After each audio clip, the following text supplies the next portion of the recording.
Ok, salut à tous, c'est OG. Aujourd'hui on se retrouve pour la partie 4 sur le gaz et l'électricité. Une petite aparté, mais peut-être un peu grosse aparté sur le gaz, parce que c'est important de faire bien attention, surtout aux normes. Ensuite, je vous pose juste ici. Premièrement, la première étape à regarder, c'est quand vous avez acheté du coup votre combi évier gaz, donc celui que je montre dans la partie 3. C'est important de regarder votre diamètre d'entrée de gaz.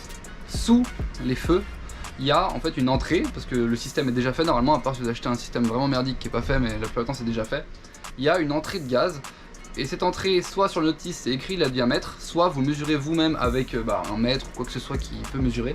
Cette entrée, ça va influencer tout ce que vous allez acheter par la suite pour votre gaz. Typiquement, mon évier gaz c'était un 8 mm d'extérieur et 6 mm d'intérieur.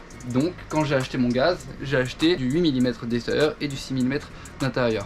C'est assez dur à trouver, je vous le dis tout de suite, le mieux c'est d'aller voir des spécialistes du gaz, vous trouverez direct. Donc la deuxième étape, c'est d'acheter votre bouteille de gaz. Il y a deux gros plats, on va dire, dans le gaz. Il y a le propane et le butane. La différence entre ces deux là, c'est que le butane ne peut pas trop être utilisé en extérieur, du moins pas en hiver, parce qu'il gèle très facilement, contrairement au propane qui gèle à moins 45 degrés. Donc je vous conseille déjà le propane pour ça, et aussi sur le fait qu'il brûle mieux. Évidemment j'ai jamais testé les deux, j'ai directement pas cherché à avoir des ennuis, j'ai pris du propane. Si vous savez que vous passez le VASP, donc le contrôle comme moi de la DREAL, vous avez du coup sur les 13 normes nécessaires, une norme obligatoire de sécurité sur le gaz. Vous allez faire passer par un professionnel votre circuit. Moi je le passe dans 20 jours, c'est ce test.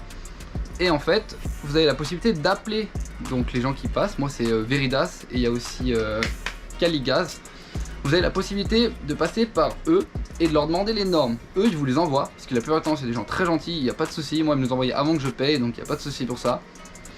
Ils vous envoient les normes et vous pouvez adapter déjà votre caisson, parce qu'on va en parler du caisson après, et tout votre circuit par rapport aux normes, comme ça vous faites les choses bien directement, c'est la meilleure chose à faire, je vous le conseille.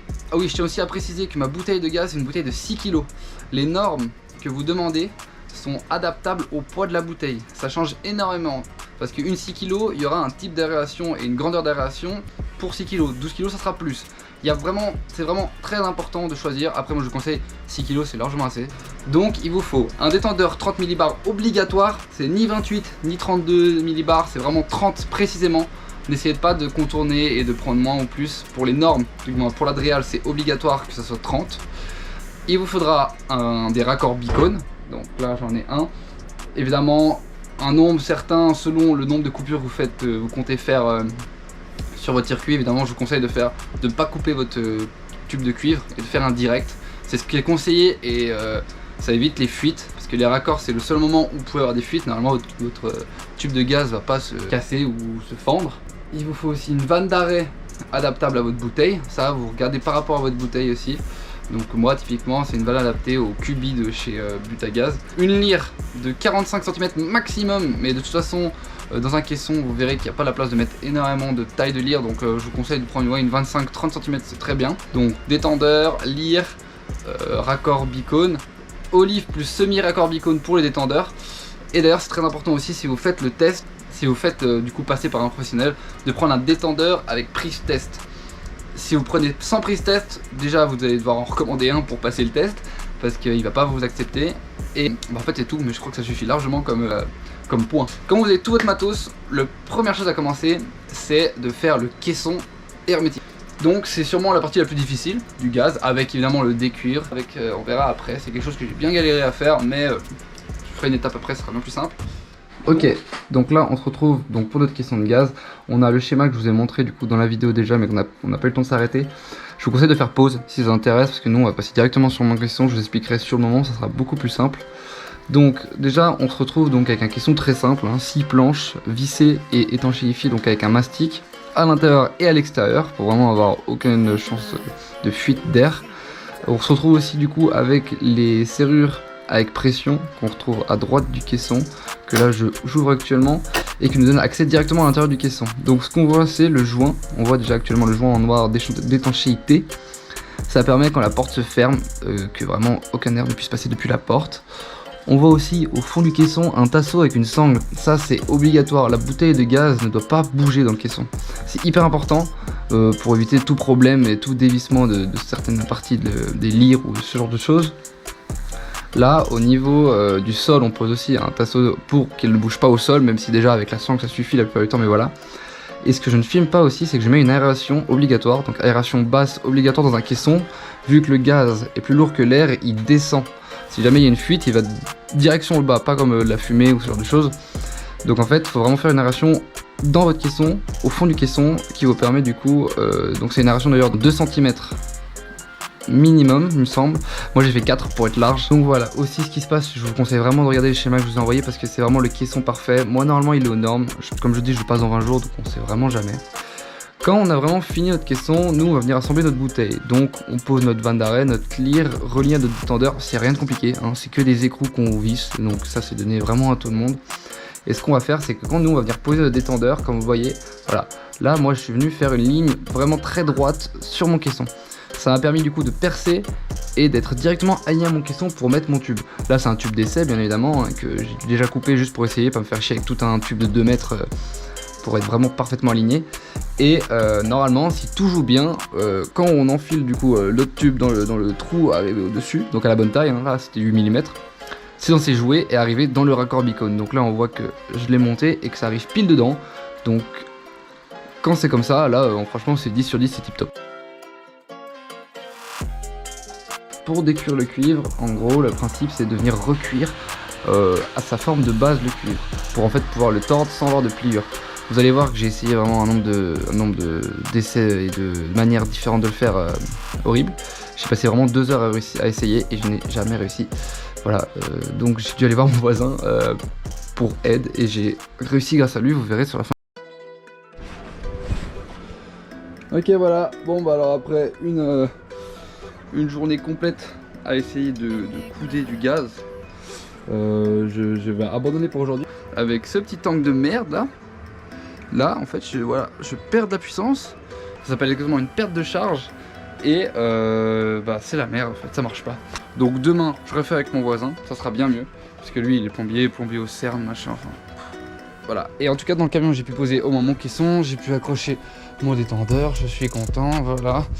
Déjà j'ai du tout aise, là on a enlevé quelques vis, hein. Ouais. Enlevé ici, donc là, derrière le lavabo, il monte ici et il descend bam directement dans le trou, là. Voilà. Donc ça j'avoue que ça voilà, là il y a mon petit détendeur qui m'attend. Il attend plus que de recevoir son gaz, mais ça va être plus long que prévu.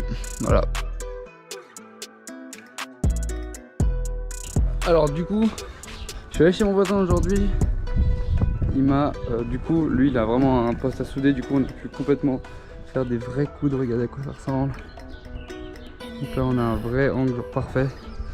On va faire le deuxième, là je vous montre comment on fait avec la soudeuse. Pour le deuxième, ça va être magnifique. Ça résiste à la chaleur et tout. Ah bon? Ouais, on va tenter la bouffe, tu peux la mettre sous l'eau, tu peux la tout. La bouffe, c'est en film, de toute façon, ouais. En film, c'est chronique. Ouais.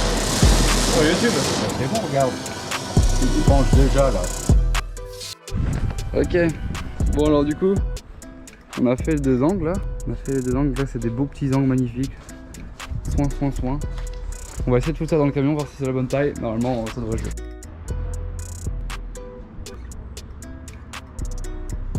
Ok, j'ai réussi à rentrer mon tube. Donc là on voit qu'il rentre directement dans le détendeur. Il remonte par là. Hop. Du coup on a fait que nos beaux petits coudes là qu'on voit là-bas. Hop. Fiu, bao. Et il tourne ici et il vient là. Donc là, il s'aligne parfaitement. Il va falloir qu'on coupe à la pile à la bonne taille pour qu'il puisse rentrer dans le truc. Et après on est carré. Ok, donc voilà, donc maintenant que le circuit est tout fini, j'ai pu du coup installer mon caisson, rejoindre la lyre du coup au détendeur. Vu que tout le circuit est bon, là j'ai même jointé donc notre tube là-haut dans le bois directement. Donc peut-être qu'on voit aussi l'aération, je sais pas si on voit, il y a un trou à un endroit, bon, peu importe, voilà. Donc toujours notre tube il monte là-haut, paf, il suit donc derrière l'évier, clac, tac, et il arrive dans le raccord ici. Donc en fait voilà, les raccords faut bien les serrer, c'est utilisable qu'une fois, donc vraiment vous y allez, vous les serrez bien, hein, pas de fuite, rien du tout. Et là, si tout joue bien, attention, regardez, hop, je lance le gaz, donc j'active ma vanne d'arrêt. Donc là on voit pas mais c'est juste à tourner en soi, ça va compliqué. Et là, voilà, C'est pas trop stylé ça? C'est nice. Du coup voilà, sur ce, on se laisse là-dessus. On se retrouve pour la partie 5. Moi je voulais faire une partie gaz électricité que du coup je ne ferai pas parce que la vidéo sera trop longue. Et je voulais vous laisser là-dessus, comme ça on est vraiment que du gaz et c'est bien précis. En plus je pense que la vidéo montre assez bien comment on fait un circuit. Du coup, moi je vous laisse là-dessus. Je vous laisse même là-dessus parce que ça c'est trop la classe. Et on se retrouve, aïe, ah la pute.